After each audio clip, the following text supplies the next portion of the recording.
તો જય હિન્દ ને જય માતાજીને રામે રામ ડાયરાને.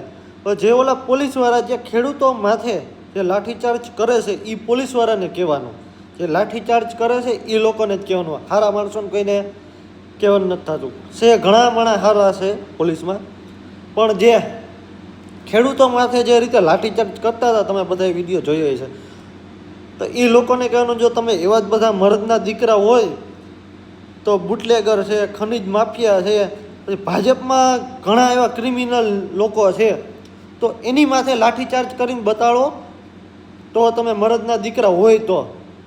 પણ એનાથી ત્યાં નહીં થાય તમારી માથે, ત્યાં તમારાથી લાઠી તો ઠીક પણ તમે હાથે ન અડાડી શકો. ઉતરી જાય નોકરીમાંથી, ઉતરી જાઓ 24 કલાકમાં. એટલે નબળા માણસો ઉપર ધોકા હાંકવાનું બંધ કરો. જે રીતે તમે ધોકા હાંકો જાણે તમારા હાથ ભાવની દુશ્મની હોય એવી રીતે ધોકા હાંકો. અરે ખોટાનો વિરોધ કરવો હું ગુનો હે? ગુનો હે ખોટાનો વિરોધ કરવો? એટલે આવી રીતે શરમ આવી જોઈએ તમને. આવી રીતે ધોકા જે લોકો ધોકા હાંકતા હતા ને એને શરમ આવી જોઈએ વિડીયો.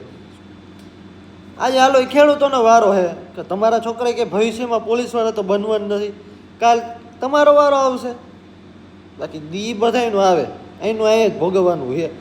એટલે માપેરીઓ શરમ આવી જોઈએ, શરમ. ક્યાંય ભાવમાં સુખી નહીં થાવ. કઈ રીતે ધોકા કે નિર્દોષ લોકો ઓલા જે બિચારા ગયા નથી, ઓલા એક ગઈઢા બાપા હતા યાર, આપને જોઈને એમ થાય કે આ કઈ હદે આવડા ઉતરા છે. શું કેવું આ બધાને? બિચારા હાથ ભાંગી નાખેલા હે ઓલા બાપાને. જે બિચારા હાલી પણ નથી શકતા એ બાપાને પણ ધોકાવાળી કીધી. શરમ આવી જોઈએ, શરમ. પટ્ટાવાળા જ છો તમે. હકીકતમાં હવે સાબિત થઈ ગયું પટ્ટાવાળા જ છો. હાવ આમ ન હોય, કાંઈક તો માણસાઈ હોય ને કાંઈક.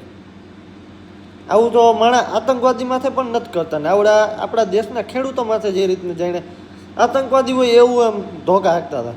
જે આવે અહીંયા જોવાનું જ નહીં, આમ ભાગ્યો જાય, જે આવે મારી જ દેવાનું ધોકો. વાહ ભડવાઓ વાહ, હું તમારી મરદાન ગયો. બાકી શરમ કરવી જોઈએ, શરમ. આજે પોલીસવાળા જે ધોકા હાંકતા હતા ને એને જ કહેવાનું. બાકી છે ઘણા પોલીસવાળા સારા પણ છે, એમાં ના નથી. આ જે ધોકા હાંકતા હતા ને જે એને જ કહેવાનું. તો જય હિન્દ, જય માતાજી, રામે રામ ડાયરાને.